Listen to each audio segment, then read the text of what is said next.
जो आगे बढ़ता जा रहा है त्यों अपेक्षित रूप से सहज समझा जा सकता है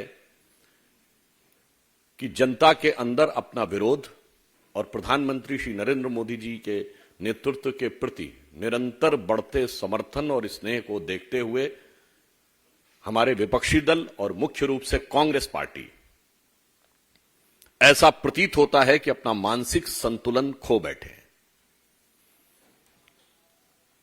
आपके संज्ञान में यह तथ्य निश्चित रूप से आया होगा कि छत्तीसगढ़ में नेता प्रतिपक्ष श्री चरणदास महंत ने हम सबके प्रिय प्रधानमंत्री आदरणीय नरेंद्र मोदी जी के प्रति एक बार पुनः वैसे ही घटिया और आपत्तिजनक शब्दों का प्रयोग किया है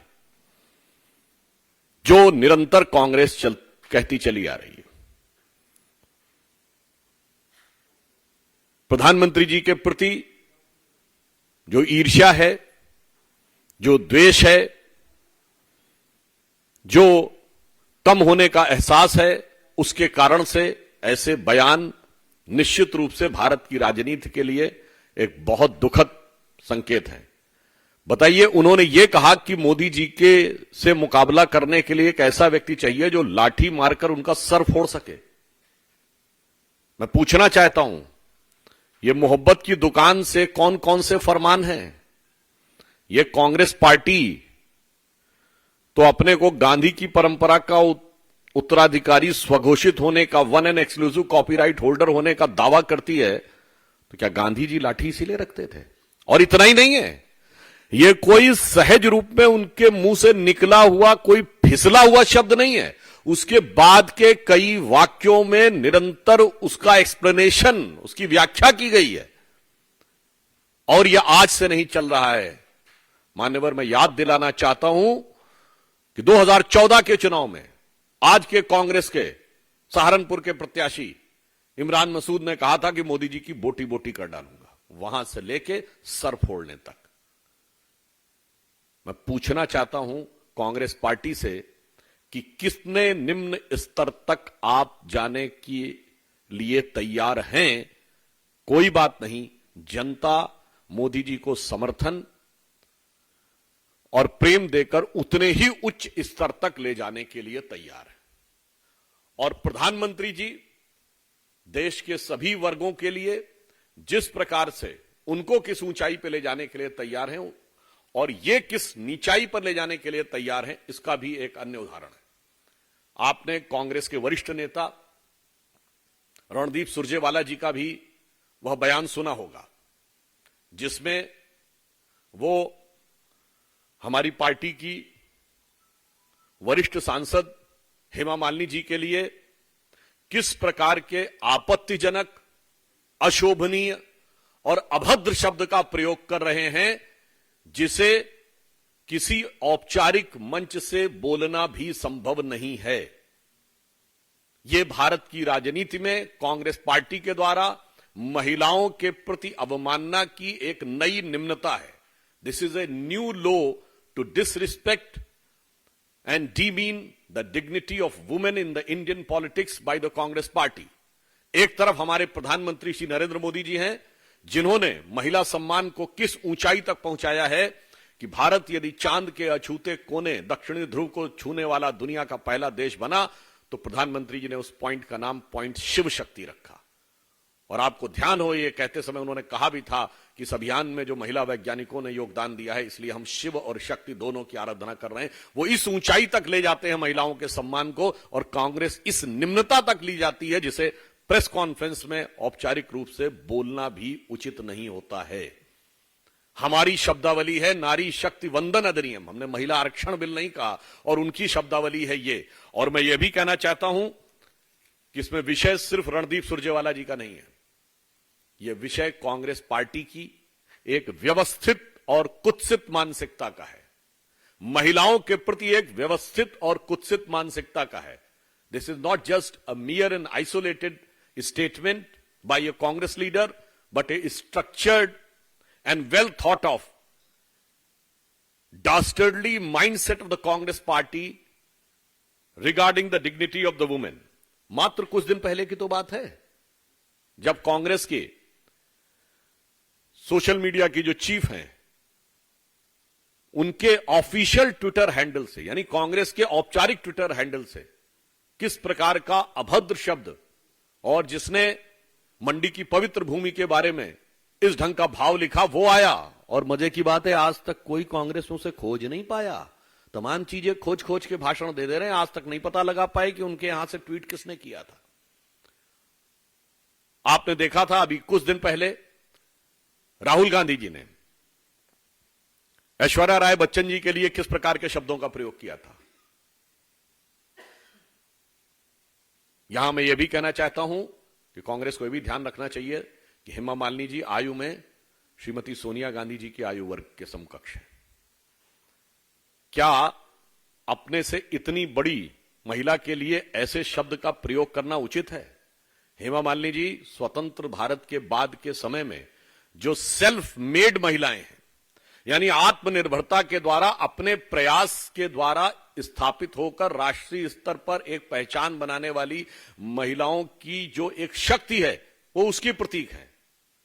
वो किसी अनुकंपा से बनी हुई, प्राप्त की हुई क्षमता की प्रतीक नहीं, अपनी क्षमता से महिला क्या स्थान बना सकती है उसके प्रतीक है। और हमारी पार्टी में निरंतर उसी महिला शक्ति को आगे बढ़ाने का प्रयास किया जाता है। परंतु कांग्रेस पार्टी के लिए मैं याद दिलाना चाहता हूं, कितनी बातें कही जाएं। राहुल गांधी जी ने, आपको यदि याद हो, 10 अक्टूबर 2017 को कहा था कि आरएसएस की शाखाओं में छोटे छोटे कपड़े पहन के महिलाओं को कभी देखा है क्या? ये छोटे कपड़े शब्द का क्या तात्पर्य था? राहुल गांधी जी का बड़ा प्रसिद्ध बयान है, आप याद करिए, कि लोग मंदिर जाते हैं छेड़खानी करने के लिए, यानी सनातन धर्म, हिंदू धर्म के पवित्र स्थान को के साथ महिलाओं के अपमान की बात को जोड़ने का प्रयास करना। अभी हाल ही में आपने संदेश खाली के बारे में तो देख ही चुके हैं। यहां तक कि दिग्विजय सिंह जी का वो बड़ा प्रसिद्ध और कुख्यात बयान आपको ध्यान होगा, जो वो अपनी ही पार्टी की एक महिला पदाधिकारी के बारे में उन्होंने कैसा आपत्तिजनक बयान किया था। अभी पिछले वर्ष की तो बात है। कांग्रेस के वरिष्ठ नेता राजस्थान में शांति धारीवाल जी, जो ये कहते हैं, जब ये बात आई कि एनसीआरबी के डाटा के हिसाब से राजस्थान में सर्वाधिक रेप होते हैं, तो कहते हैं कि इसलिए होते हैं कि राजस्थान मर्दों वाला प्रदेश है। ये घृणित मानसिकता है महिलाओं के बारे में। याद करिए, शशि थरूर जी ने 19 नवंबर 2017 को जब मिस वर्ल्ड का खिताब मानुषी छिल्लर को मिला था, तो यह मजाक उड़ाया था कि चलिए इस समय हमारे चिल्लर को भी मिस वर्ल्ड का खिताब मिलने लगा। ये अपनी क्षमता योग्यता से वैश्विक स्तर पर स्थान बनाई हुई एक युवा महिला के बारे में उनकी टिप्पणी थी।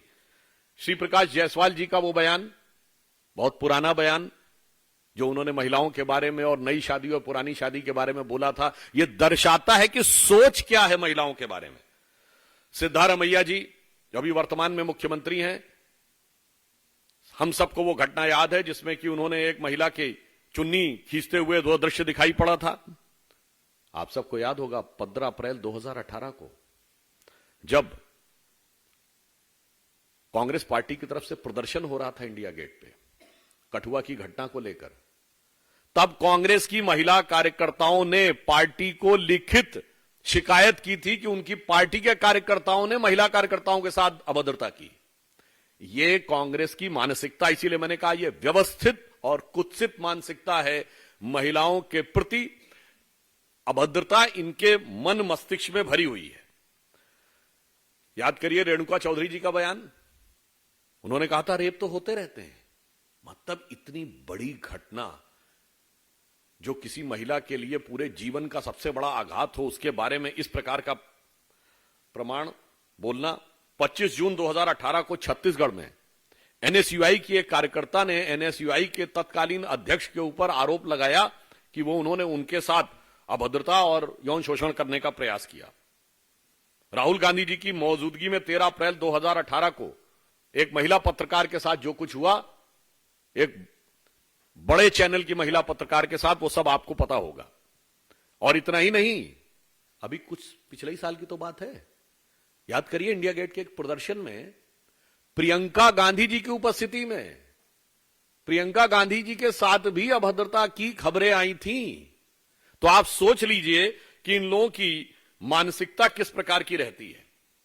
और यह सोच, मैंने कहा कुत्सित तो है और व्यवस्थित भी है। व्यवस्थित सोच क्या है? मैं कोट करना चाहता हूं कि कर्नाटक के तत्कालीन कांग्रेस अध्यक्ष बी सत्यनारायण जी ने कहा था, जब दिल्ली रेप की घटना हुई थी, कि भारत को आजादी मिली है तो क्या महिलाओं को रात में घूमने की आजादी मिली है? This was his mindset. अभी कर्नाटक के कांग्रेस के बहुत senior, one of the senior most MLA B Shankarappa, Shiv Shankarappa ने कहा है कि महिलाओं को कोई दूसरा काम नहीं आता, उन्हें सिर्फ खाना बनाना चाहिए, इसके अलावा कोई दूसरे काम में रुचि नहीं लेनी चाहिए। अब आप समझिए, 27 दिसंबर 2012 को आंध्र प्रदेश के मुख्यमंत्री बोत्सा सत्यनारायण जी ने कहा था कि अगर रेप से बचना है तो महिलाओं को घर में रहना चाहिए। इसीलिए मैंने कहा दिस इज ए स्ट्रक्चर्ड, ये जो बयान है सुरजेवाला जी का, ये सीरीज है, ये धारावाहिक है, ये कोई अचानक अकेला नहीं है।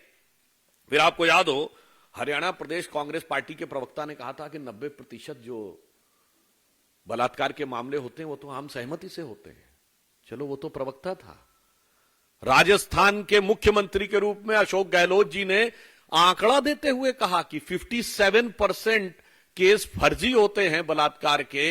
ये बतौर मुख्यमंत्री मैं कह रहा हूं, सोचिए इनकी। और वहीं पे उनका वरिष्ठ मंत्री कह रहा है कि राजस्थान मर्दों वाला प्रदेश है, इसलिए ज्यादा होता है।